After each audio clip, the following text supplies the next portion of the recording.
What? What? What the hell is this? Harumph.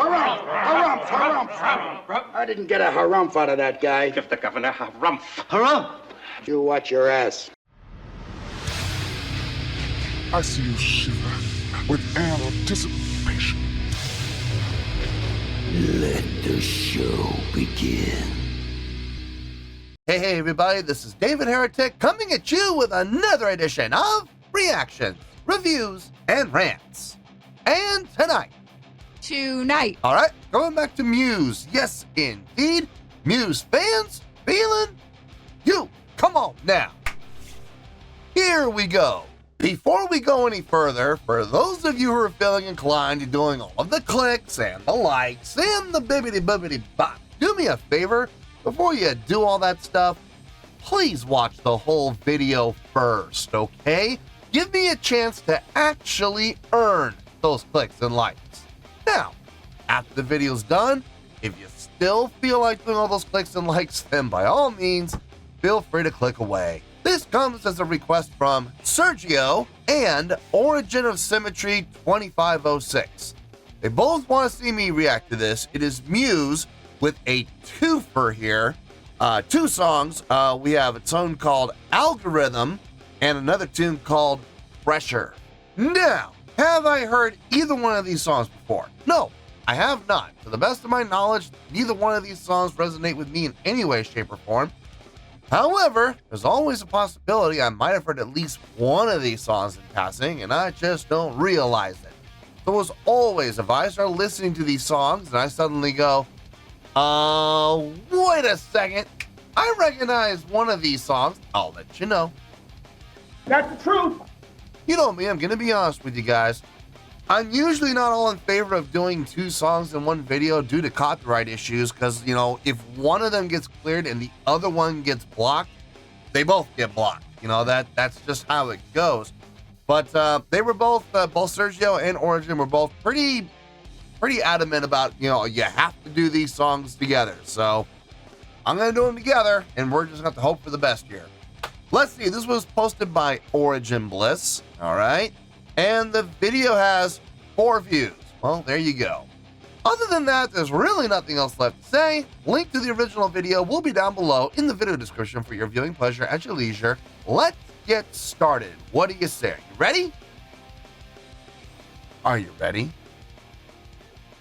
Because here we go. All right, here we go.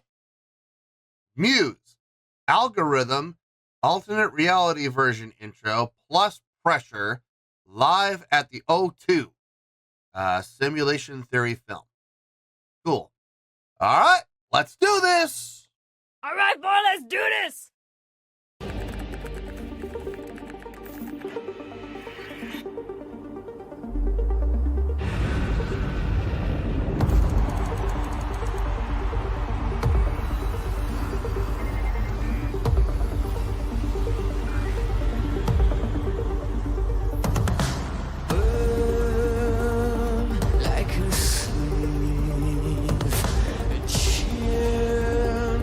Like a cog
This sounds like an ending.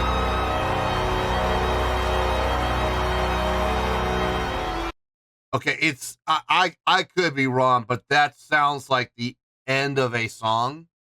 So that might be the transition into Pressure. I don't know for certain, but it would make sense.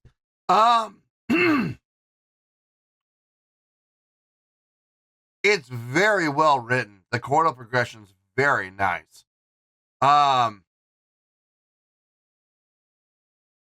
And don't get me wrong, I'm not finding any fault in the song whatsoever. I think honestly the song was just fine. I have no problem with it whatsoever, especially being used as an intro. Having said that though, I'm finding more value in the production for the purpose of the live show. I think the production on that looked outstanding. I don't understand the purpose or the reason behind all the extras on the stage with all those trombones and stuff. I mean, they weren't playing. That much was obvious. But at the same time, it did look big. It looked full. It looked, I mean, the spectacle factor was definitely there. So, having Matt rising up through the middle of them and everything, it looked like he had the glove on. I mean, I have absolutely no problem with anything I saw. I think there was definitely far more value in the visuals there for the purpose of the live show than we had in the music itself. The song, like I said, though, I have no issue with it whatsoever. It sounded nice. It was very well arranged, very well composed. Sounded good to me. I liked it. So we'll see where this leads now. That was a big setup. Let's see if the payoff is worthy of that setup.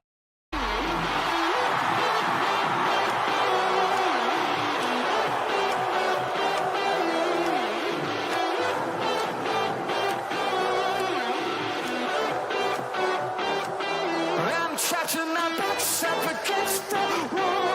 I see no solution or exit.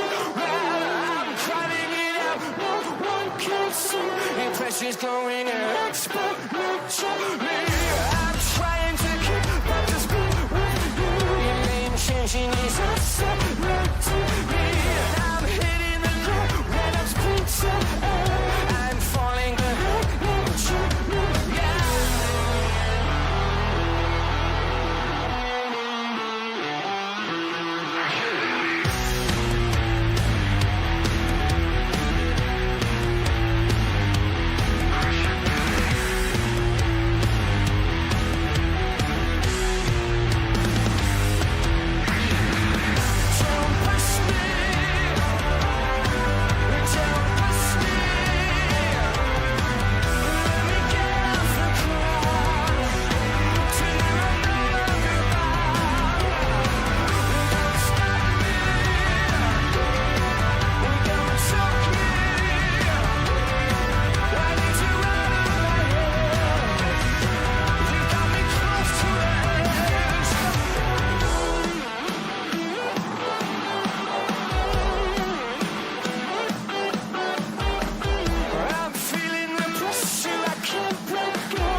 Yeah.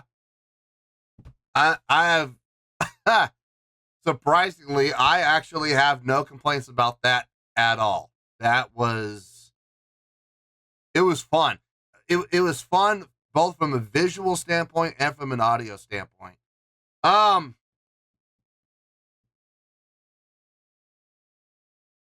There's a lot to talk about, and I'm gonna do my best to compress as much as I can so we're not here for half an hour, but there's only so much I can do, guys. I don't know. We may be here for 10 minutes. We may be here for 30 minutes. I honestly couldn't tell you. I'm going to do my best to compress. Let's see how it works. Let me get my thoughts together. I'll see you in the review, and we'll talk about it. Well, there you go, folks. That was Muse with Algorithm and Pressure. This was a request from Sergio and Origin of Symmetry 2506. Okay, before I get my score, let me just explain how the score is going to work. Since it is 2 songs in one performance, one presentation, I am going to be counting it just all as one presentation. I understand there's 2 songs. I get it. But since I'm not 100% certain about where one ended and the other one began, I mean, I think I do. I think I know where it is, but I'm still not 100% sure. There was nothing definitive. So I'm going to be counting them both combined. So listen, folks, you got a problem with that? I don't know what to tell you. I really don't. But we are going to be combining the scores all together with the live performance, of course. So when I do give the score, it's for everything, okay? So please keep that in mind. On a scale of 1 to 10, I'm going to give that overall presentation an 8.7. Yep, 8.7. I feel good about that score. Let me tell you why. Why? Okay, first things first, an 8.7. What does that mean? Well, an 8.7 would translate to a great skill rating because I think overall this was a great presentation. It would also get 4 out of 5 stars and an A letter grade. Yes, an A. So there you go, an 8.7, great skill rating, 4 out of 5 stars, and an A letter grade. Now, how did I come up with that score? So glad you asked. Okay, the music. Let's start with the composition first. Let's start with the songwriting. I thought the songwriting was really good. Okay, for both songs that we heard. I definitely liked the second one a little bit more, obviously because it was a little more upbeat, had a little more of a drive, a little more energy to it, clearly. But I do appreciate the first one for the songwriting. I think the chordal progressions were very pleasing to the ear.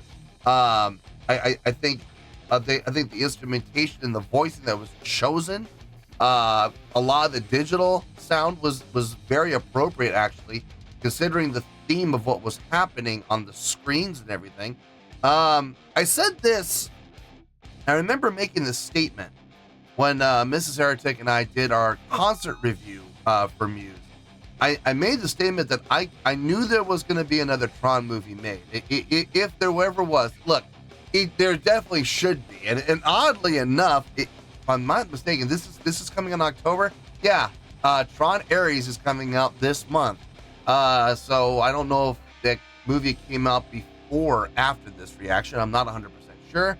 But in either case, I made the statement that I could see Muse providing the soundtrack for a Tron movie. I absolutely could. Their style of songwriting would absolutely fit like a glove. Now, I'm glad to see, don't get me wrong, I'm thrilled that 9 Inch Nails is performing or providing the soundtrack for this upcoming movie. However, I still believe in the future, if they do make another Tron movie, depending on how this one goes, I would really like to see Muse do the soundtrack. I think it would be very fitting and very appropriate.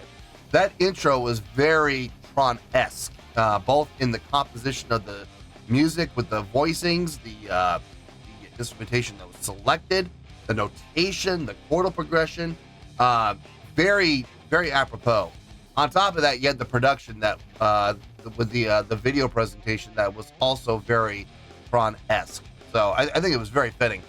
Leading into Pressure. Now, Pressure, a little more simplistic in the chordal progression, but still very appropriate for what was happening. Or I should tell you the other way around. What was happening on the stage was very appropriate for the song. The song was very reliant on a very simple chordal progression, a very simple melodic line. And I found it very appropriate for what was happening on the stage with those trombone quote-unquote players. Let's be honest here, before we go any further. Were those guys actually playing? No. There were so many times the note would keep going and the note was sustained and they had put their trombones down. They were nothing more than, honestly, they were nothing more than backup dancers. But their choreography did look good. I gotta give credit where credit's due. They didn't play a single note while they were up there, but their movements, their motions, and their choreography was absolutely tight. And it was very creative using those trombones. The reason I'm mentioning that, believe it or not, the main melodic line that they were using, for the song Pressure, that is what is known in the marching band world as a ditty. That bow bow bow bow bow bow bow bow bow bow. So many college marching bands use that. They use that at football games. If you're a fan of college football, you know what I'm talking about. In between plays, they will either have music pumped out over the sound system, or they will have the marching band play a ditty. And the ditties are usually something that is very short and repeatable. So you take like 4 measures or 8 measures, whatever the case may be, and you don't want to go any more than 8 measures, but you repeat it over and over and over again. And this is something that is very common practice in all of college marching bands, even high school marching bands do them. When we were in high school, we had them as well. So I mean, it's a very common thing, just something to fill the gap, something to fill the time, something that can be stopped seriously very quickly, because when you're playing, the football teams are getting themselves set up, they're getting the play calls, they're in the huddle, they break, they get to the line. Before the play starts, the band has to stop, because if they don't and they keep playing into the play, that can actually cost their team a penalty. So they have to stop playing like immediately. As soon as that ball snapped, they gotta stop. So believe me when I say this, all eyes are on the conductor, and when the conductor stops, and they better stop. And the conductor is watching over their shoulder the entire time, watching, okay, they're lining up, and stop. So you gotta have those ditties be able to be stopped on a dime. That line was very familiar to me, because that riff, that ditty, is used in college football a lot, and I watch a lot of college football. I go to the home games for UCLA. I have season tickets, so I hear that down down down down down down I hear that every single game. So it's funny that it was very appropriate that they based their song around that main melodic riff, and they had those trombone players out there on the stage. I thought you want to talk about irony. That is absolutely ironic. I don't know if Muse knew that ditty is a thing in college football, and that's why they brought the band out, or the trombone players out, or they associated the backup dancers with trombones. I don't know how that story goes. I'm sure there are Muse fans who know. Please, in the comments, let me know how that came about, because I'm very curious. Pressure is one of those songs that is really groove-centric. The chordal progression, the main melodic line, like I said, it's a very simple line. I mean, I don't know if they actually directly stole it from any particular college football team, or maybe it's just coincidence that they wrote it, because those guys, those ditties have been around forever. They've been around forever. I don't think the college football teams stole that from Muse. I'm pretty sure Muse stole that from the college football teams. But nonetheless, it still sounded good. It was pleasing to the ear. It's just not all that impressive. The strength of Pressure lies in its groove. It lies in its drive and its energy, especially as a stark contrast to what was happening within Algorithm. I understand why Sergio and Origin of Symmetry wanted me to do both. I get it. You had Algorithm that would lead into Pressure, very contrasting song. But at the same time, as contrasting as they were, they both worked together very well. Algorithm was a great setup. It's a fantastic setup, a fantastic intro for a song like Pressure. Or instead of Pressure, maybe Psycho. I think Psycho would be good. Or what was that big hit that Muse had? I forgot the name of the song. You all know the song I'm talking about, like the big hit they had, the big commercial hit they had. I could see anything that Muse wrote that has a simpler chordal progression, a simpler melodic line, but has a fantastic groove. I could see that coming after Algorithm, no problem. So I understand why we had to do both together. I get it. But at the same time, it's still two songs. So we got to be careful for copyright reasons. But I have no gripes about doing these two together because it made sense. I love when people say, you need to do these two songs together. And I do them together and I'm like, why? I don't understand why I couldn't have just done them separately. This I get. This I absolutely get why. The songs together, honestly, putting the two songs together, I would put the score at about an 8.1, 8.2-ish, somewhere in there. But I'm giving this an 8.7 overall. What happened there? Well, if you've been watching this channel for any amount of time, you already know what I'm going to say. So say it with me, kids. Sing it out one time. A live show can help your score or it can hurt your score. And in this case, it helped. It absolutely helped. Bumping it up all the way to an 8.7 from like the 8.1, 8.2 range. Let's go on the checklist. You'll see what I'm talking about. Stage presence. Yeah, check. Definitely. They all look like performers. Matt in particular, wearing the glove. He was wearing the glove and wearing those shades. So there was definitely a stage presence without question. Stage energy. Check. Matt was moving around quite a bit on the stage. And not just Matt. You also had all those backup dancers that were up there as well. So yeah, there was a lot of energy being created on the stage. So no problems there. Stage interaction. Okay. Technically, yes, it gets checked, but here's the thing. I mean, the backup dancers were interacting with each other through the process of choreography. It wasn't organic. It wasn't like they were choosing to interact with each other at any given time. It wasn't natural. It was designed. It was composed. It was structured. You move here on this beat. You interact and face each other on this beat. You bow to each other. You come up together, and then you move on to the next phrase. You know, it was very designed. It's not organic in any way, shape, or form. But by letter of the law, it is stage interaction. So I will give it the check.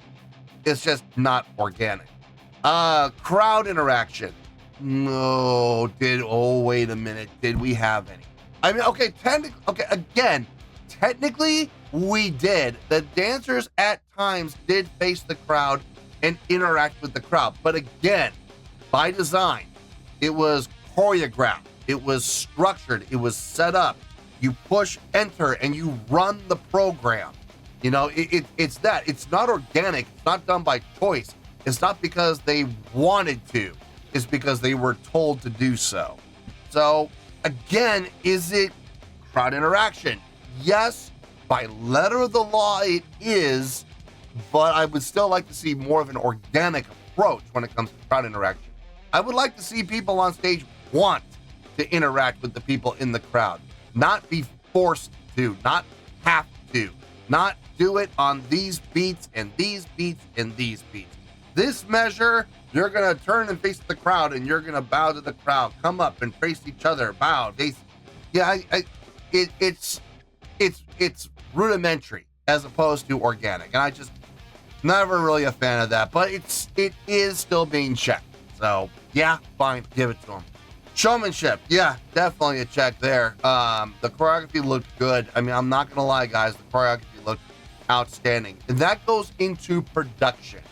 Their production.